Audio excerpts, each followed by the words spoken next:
In this video, I'm going to show how to make kombucha for the first fermentation. Sugar to tea ratio. The rule of the thumb is every 100 ml of tea requires 10 grams of white sugar. In this video, I use 120 grams of sugar, so I add 1.2 liter of water. For choices of tea, we can either use black tea or green tea. Bring to boil water and sugar and add a bag of tea. Once boiled, turn off heat and leave to cool to room temperature. For the first ferment, the most important thing to have is the starter tea. You can get this starter tea from your fellow friends or you can buy it online. These are pellicles. They are optional. You don't actually need them for fermentation.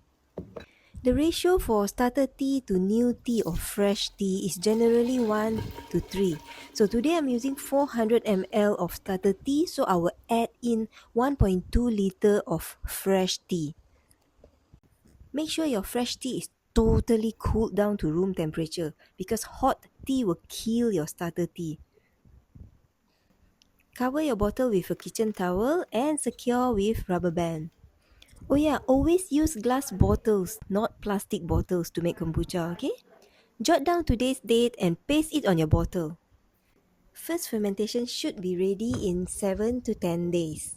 Place your bottle in a cool area away from direct sunlight.